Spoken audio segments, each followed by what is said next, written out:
I know what you're thinking. Did he fire 6 shots or only 5? Now, to tell you the truth, I forgot myself in all this excitement. But seeing as how this is a 44 Magnum, the most powerful handgun in the world that will blow your head clean off, you gotta ask yourself a question. Do I feel lucky?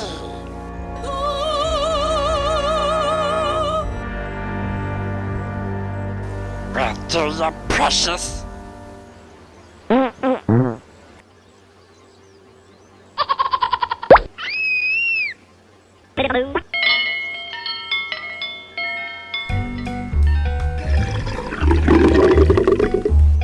Proper sound engineering is what makes movies great.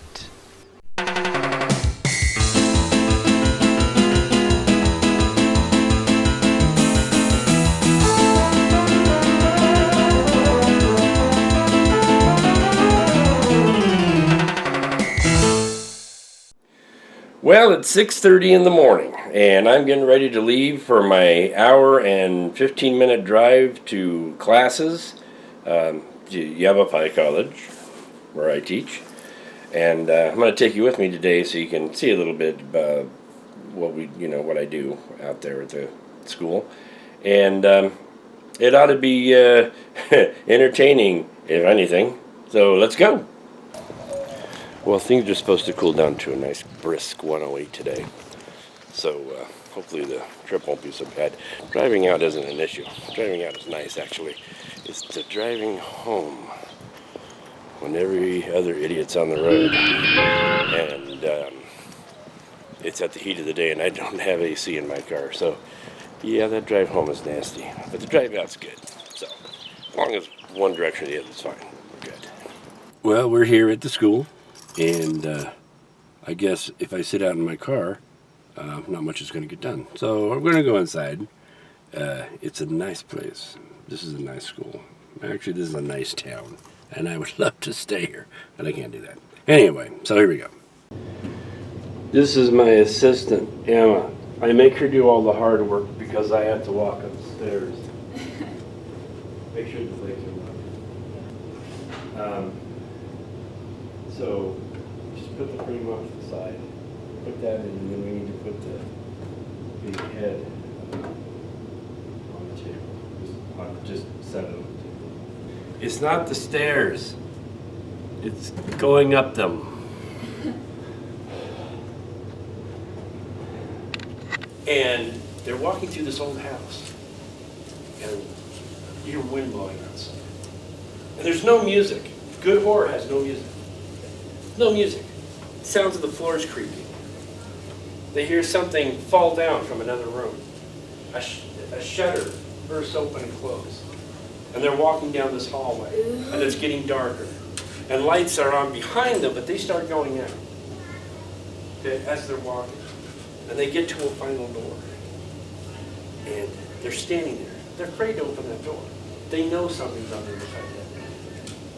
And they stand there for a good 15, 20 seconds, trying to figure out what to do. Their sweat is pouring off their head. The lighting shifts a little bit more. On the wall, you see the wallpaper is all peeled and everything because the building is so old that the rain has come through and soaked everything. There's mold in the building. Ew. Pictures are hanging halfway off. This place has been abandoned for years, and they're standing at this door. And then they open it. And nothing's there. And the audience absolutely freaks out. As soon as they open that door, everybody, blah! And nothing's there. That was not the scare. The scare was getting to the door.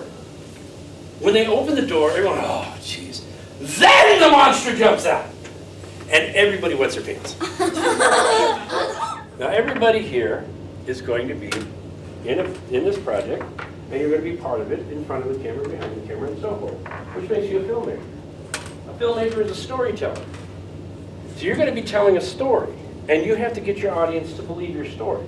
Not to believe that it really happened, but to believe that it is really happening. So suspension of disbelief is a very important aspect.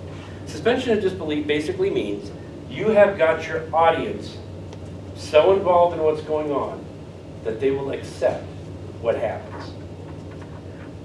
even if you suddenly sprout wings out your back and fly off screen, the audience will go, wow. They won't go, well, that's ridiculous, that can't really happen. So each and every one of you, as an actor, has to portray a character that's going to be believable enough where the audience's suspension of disbelief will allow them to accept what happens to you. As a filmmaker, you have to be able to produce a product, and a film that people will accept. Everything on the screen is happening. That is suspension of disbelief. That is why horror is so difficult. Now, I've given you the gist of what the story is.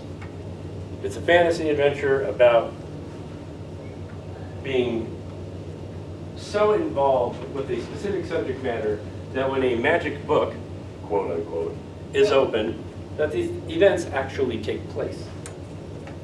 Yes? Is it just like Jumanji? It's kind of on that idea. Jumanji and Zathura, that kind of thing. It's kind of the same idea.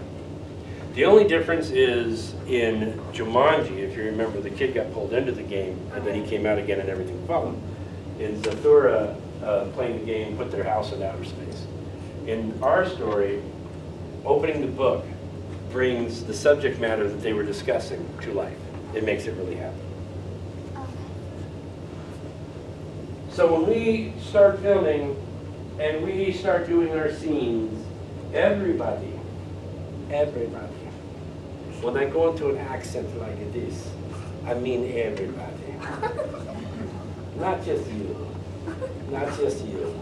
But not. Definitely not just you. But everybody. You need to prove to the audience, you need to take their disbelief away. You need to make it look like it's really happening.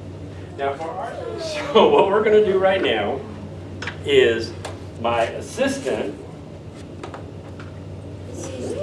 Wait a hang on, is going to set up the swamp table and the green counter and knock her brain. Well, if Jada had been here, the mom would have jumped through the window that she saw. Okay, go ahead. It was raining popcorn too. That really hurts. Go ahead. Me. You. You. Raining. Maybe I should have said it. Yeah. Okay, Raining so- what? Hamburgers. What? This doesn't really relate. It was raining hamburgers? It should be raining cats and dogs. Hey, at least now I don't have to go to a fast It was raining cats and dogs? It was raining cats and dogs. Yeah. And he stepped in a poodle. All right. Wait. I am, you notice that this room is suddenly full of people who are watching the class and saying, what in the world is that going to do? Go ahead, your line.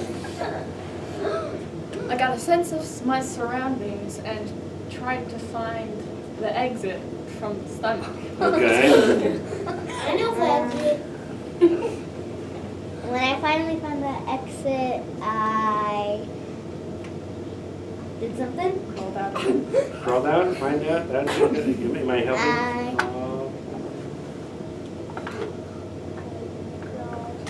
Please. I jumped out. Jumped out, yeah. Yeah. Okay, then what happened next? Hello. How you doing? That's the question right now. How are you at this moment? What's that? How are you at this moment? At this moment, I'm fine because I got away from this weird story. You did it. What can I do for you? Oh, I'm with the Verde Independent and the Camp Verde vehicle, and we're doing a little story on the College for Kids program. oh, okay, cool. So if you've ever heard of that phrase, shoot first, ask questions later, well, that's what we've been doing. I've heard that phrase. I don't generally follow it as a life pattern, but Well, actually, it's all about spontaneity. I'm Ah. going to start asking you a bunch of questions, and then I shoot you pictures. You're an instructor here? yes, I am. I hope so. And can you summarize what this little gathering this morning has been about? This particular gathering is, Strange island. yes, This particular gathering deals with instilling imagination by creating a story where everybody has to make their own sentence and make the story make sense. You will notice we have failed miserably on the making sense part. But this is, what's that? According to who? According to me. But this is part of the script writing aspect is the filmmaking class. And this is how I get them to use their imaginations for creating their screenplays for the scenes that they're going to do. Great time with that. Thank you. Are you ready?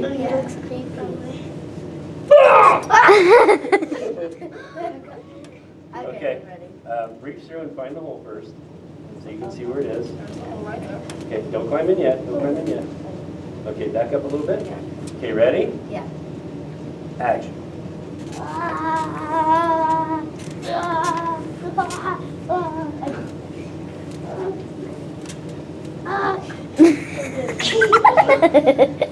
Just crawl through. There you go.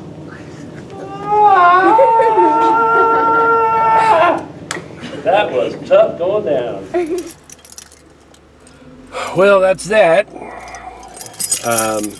Give you a little idea of what I do in class. Now, it is about 12. I'm going to take my car with no AC, drive through the hottest part of the year so far. Well, we got some cloud cover, that might help.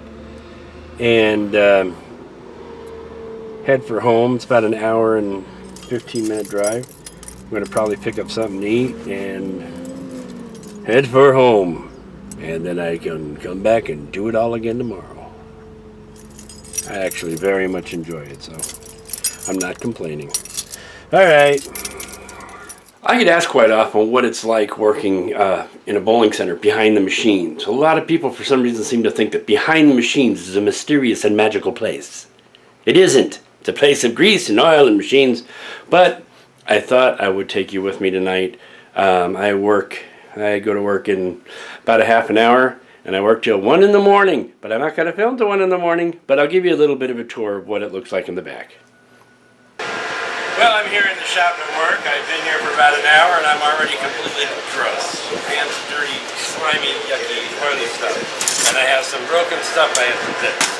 This is a respot cell. But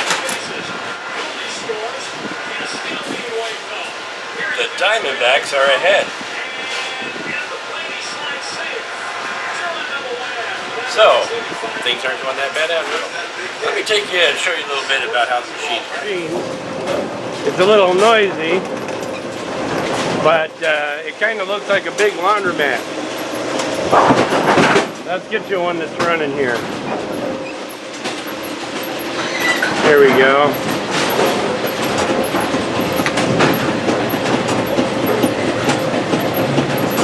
Let's see if somebody will throw a ball. Pins go back here into the pinwheel lift. Ball goes into the ball lift. There's the ball went into the ball lift, along with a couple others. This big long arm here is the distributor. It sets the pins into the shuttle, and the shuttle drops the pins down onto the table, which lowers them down onto the pin deck.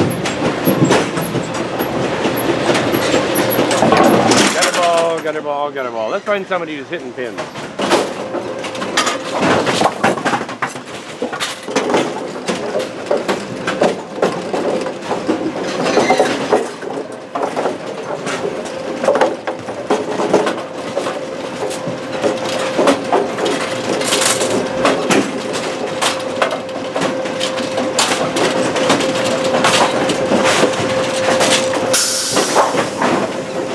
Yeah, this is all exciting stuff.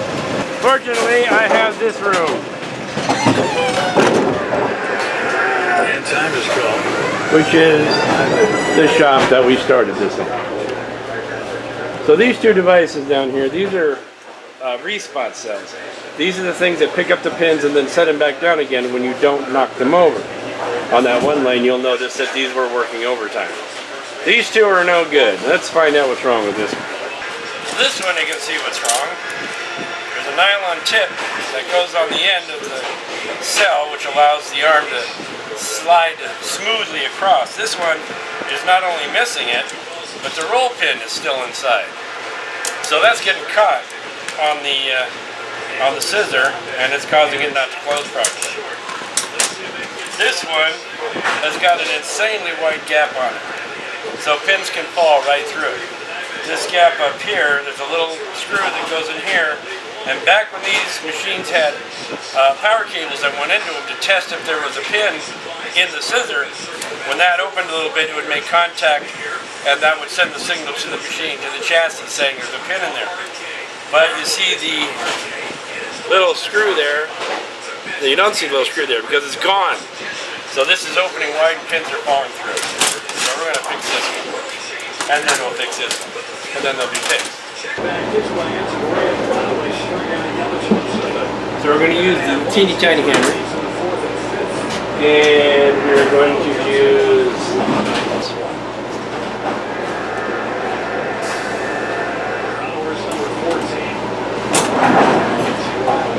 we'll get it started here on top of the table. Yeah. And very carefully just tap it through and try not to knock it all the way out. And I knocked it all the way out. Okay. Put this on.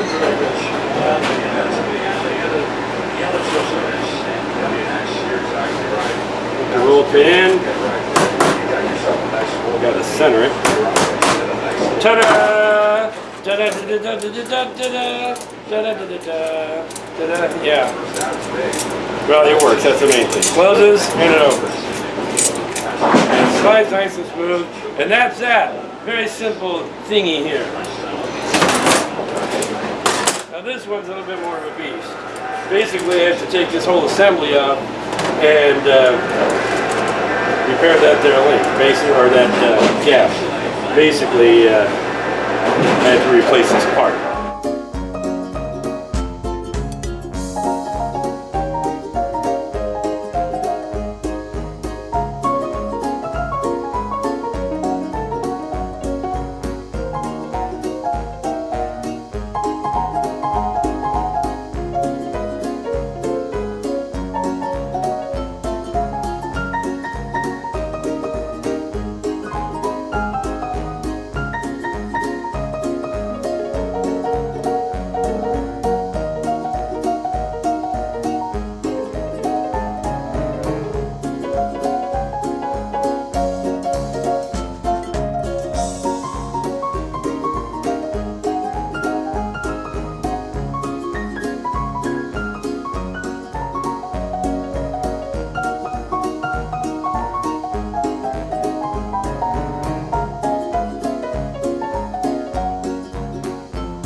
Well, it's Saturday afternoon, and I'm sitting out here on the Adventureland porch, getting ready to work on screenplays. I have all this from my students, and basically I have to take this Cribble, which is kid scribble, and make a screenplay out of it. But fortunately, I have a day and a quarter to do it in. So this ought to be an interesting mess, however it turns out. So it's a little warm out here today, but you know, I'd work on it this evening, except I have to work this evening, so I'm not going to be here to work on this evening because I will be doing mechanical stuff this evening. So I'm going to work out, give you an example of some Cribble here. First sheet that I have says their scene takes place in class First we walk around and then we see a temple. We both go and one of us has a torch. Because not only are there temples in class, but you're always carrying a torch. We go to look around and we find symbols. I think he means symbols. We were confused, then we look behind us and there. That one wasn't finished. Some of this is written in print large enough to read from down the block. And some of this was written in print so small I may need to get a microscope to see it. But somehow, amongst all this cribble, I will find the story that they will do. And this one is at least put together. I like the frayed edges. It gives it kind of an adventurous reality to it. So, that is what we have got going on right now. I'm going to work on this for a while, and I have some other things that I need to do, and probably I will finish this up tomorrow, and I'm going to probably work on it tomorrow evening when it's not really hot outside. Fortunately, it's a little cooler right here in my little shady spot, so it's not too bad. Anyway, that's my plan for the afternoon, and I hope y'all found the video today entertaining, or at least semi-informative, or maybe not even informative. Unless you're going to be a bowling center mechanic, now you have something to work with when it comes to respot cells. Anyway, that's it for this session. We'll see you next week. Don't know what's going to be happening next week. We're going to be filming our individual scenes for our school project. We're supposed to have it done by the end of the week. I think it can be done, but we will see. So I might have a little something about that posted up next week. And I'm going to try to think of something. I actually have an idea, something that we might do that you might find maybe a little bit out of the ordinary. We'll see what happens. In the meantime, you guys have a great week. End of line.